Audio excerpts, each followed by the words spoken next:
നമസ്കാരം. ശ്രീ സച്ചിദാനന്ദന്റെ ആത്മഹത്യ ചെയ്ത കർഷകൻ വെള്ളത്തെക്കുറിച്ച് സംസാരിക്കുന്നു. വെള്ളം സ്വർഗത്തിലെ മഞ്ഞായിരുന്നു, കാരണവന്മാരുടെ പ്രാർത്ഥനയിലലിഞ്ഞ് അത് ഉറവകളുടെ സൂര്യകാന്തിയായി ഭൂമിയിൽ വിരിഞ്ഞിറങ്ങി.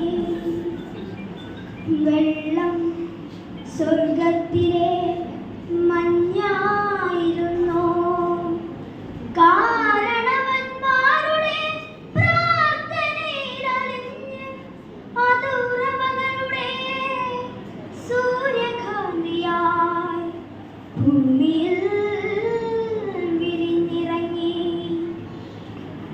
ആ അമൃത് പിന്നെ അരുവികളായി വെള്ളം ഞങ്ങളുടെ മാതൃഭാഷയായി.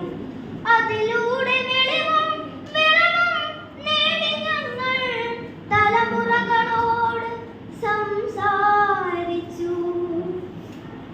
ഞങ്ങളുടെ നാടിനു പേര് പുഴകളുടെ നാടെന്നായിരുന്നു. പുഴകളായിരുന്നു ഞങ്ങൾക്ക് തേനും വയമ്പും. അവയായിരുന്നു മുലപ്പാൽ പിള്ളതൊട്ടിൽ താരാട്ട്. കുട്ടിക്കാലത്ത് പുഴകളുടെ പേരുകൾ ഉരുവിട്ടു ഞങ്ങൾ പേടിയും ദീനവും മാറ്റി. മുതിർന്നപ്പോൾ പുഴകൾ ഞങ്ങളുടെ ഉച്ഛ്വാസത്തിന് വാത്സല്യത്തിന്റെ ഈർപ്പം പകർന്നു. ഞങ്ങളുടെ ശബ്ദം വെള്ളച്ചാട്ടങ്ങളുടേതായിരുന്നു. ഞങ്ങളുടെ ധമനികൾ അറിയപ്പെട്ടത് പേരാറെന്നും പെരിയാറെന്നുമായിരുന്നു. നാടികൾ പമ്പയെന്നും കബനിയെന്നും.